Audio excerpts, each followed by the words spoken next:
호세아 2장 14절에서 3장 5절까지 말씀을 살펴보도록 하겠습니다. 음란한 여인 고멜과 음란한 백성이 이스라엘 향한 경고를 선언하신 하나님께서 징계 이후 베푸실 긍휼과 하나님의 백성으로서의 정체성 회복을 약속하십니다.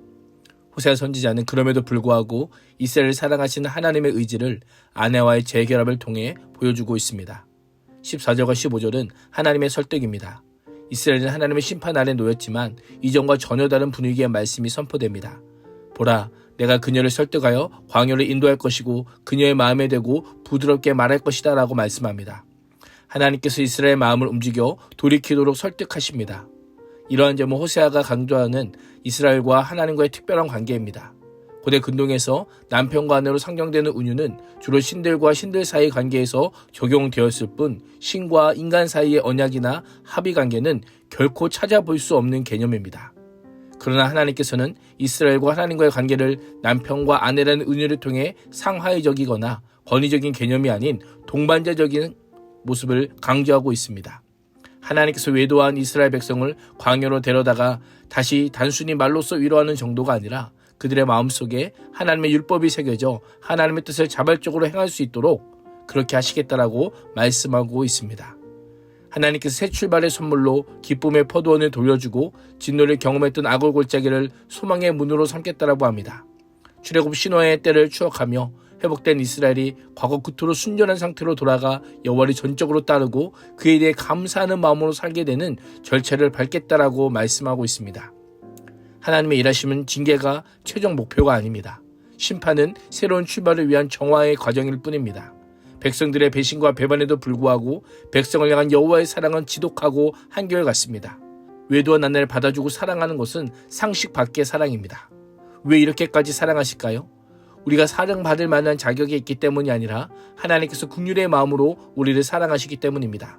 내가 쓰러지고 넘어진 그곳에서 다시 시작해 하셔서 주님을 바라보게 하시는 하나님의 자비와 사랑이 있음을 우리는 늘 잊지 말아야 합니다.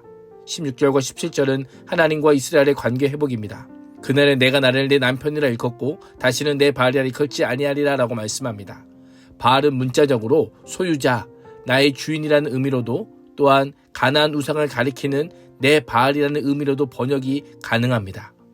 당시 바알을 숭배하는 이스라엘은 하나님께 예배하며 하나님을 바알, 즉 나의 주인이라 부르므로 하나님과 자신들 사이의 관계를 강조했을 겁니다. 그러나 그들의 본심은 하나님이 아닌 가나안 우상인 바알을 부르며 예배했음을 지적하고 있습니다. 하나님께서 그들의 본심을 간파하셔서 이후 이스라엘을 온전케 회복시키신 후에는 그들의 입에서 하나님을 부를 때 가나안 우상을 가리키는 바알이 아닌 내 남편으로 부르게 하실 것이다 라고 말씀합니다. 이를 통해 배반으로 파괴되는 결혼관계를 다시 회복하십니다. 하나님은 다시 이스라엘의 남편이 되고 이스라엘은 아내가 되어 사랑 안에서 다시 연합되게 하십니다. 이스라엘 입에서 바알들의 이름을 제거하시고 그들이 다시는 이름을 기억하지 않을 것이다 라고 합니다. 이스라엘 수백 년 동안 스스로의 힘으로 하지 못했던 일을 하나님께서 주권적으로 능히 하시겠다라고 선포하고 있습니다.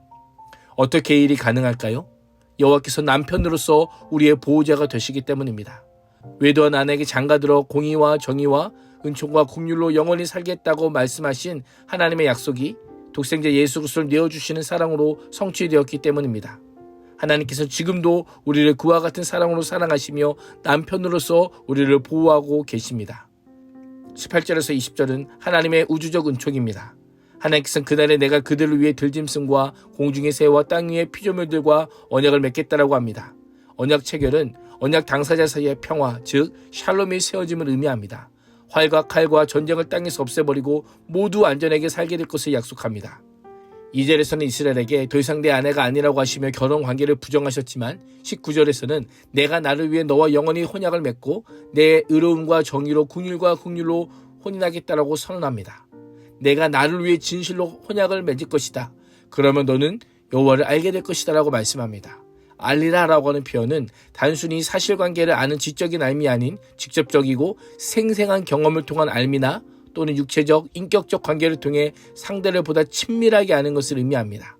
신부되는 이스라엘이 신랑 대신 하나님과 결혼관계를 회복함으로 마치 신부가 신랑을 육체적으로 아는 것처럼 이스라엘이 하나님을 본질적으로 인격적으로 깊이 있게 알게 될 것을 암시하고 있습니다.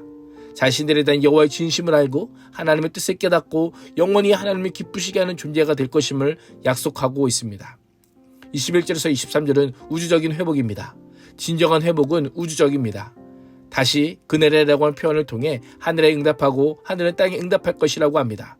잔인한 복수의 꼴로 표비린내가 진동하던 이스라엘은 번영과 풍요, 평화와 안식을 되찾고 땅이 곡식과 새 포도주와 새 기름으로 이스라엘 계곡에 넘치될 것이다라고 합니다.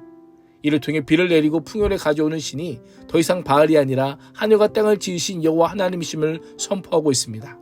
하나님께서 한때 로암미, 나의 백성이 아니라고 불렀던 자들을 이제는 암미, 나의 백성이라고 부를 것이고 그들은 주는 내 하나님이시라고 부를 것을 예고합니다. 이스라엘은 하나님의 백성을 되찾게 될 것임을 선언하고 있습니다. 3장 1절에서 5절은 사랑과 회복의 여정입니다.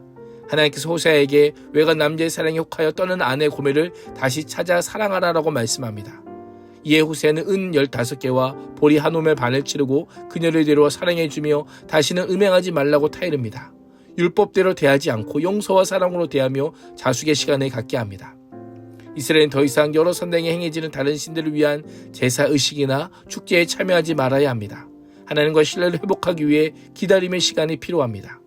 충분한 숙련의 시간을 가진 후에 마침내 가나안의 풍요를 탐닉했던 죄를 버리고 하나님과 다윗 왕을 찾고 여호와를 경외하며 그의 은총으로 돌아오게 될 것입니다. 그렇습니다. 하나님의 자비로운 용서와 긍휼에 대한 반응은 자숙과 반성, 진심 어린 회개와 순종입니다. 우리를 구원하게 온갖 모욕과 굴욕을 감수하시며 기꺼이 자신의 몸을 내어주신 그 사랑이 오늘도 우리의 삶과 가정과 삶의 자리와 교회를 세워가고 있는 것입니다. 그 사랑의 순종으로 반응하는 그리스도인이 될 수 있기를 축복합니다. 기도하겠습니다. 하나님, 인간의 이성으로 이해할 수 없는 타이르고 달래는 사랑, 다시 장가드는 사랑으로 우리를 구원하신 하나님의 은혜에 더욱 감격하고 감사하며 묵상하는 삶을 살게 하여 주옵소서. 예수님의 이름으로 기도합니다. 아멘.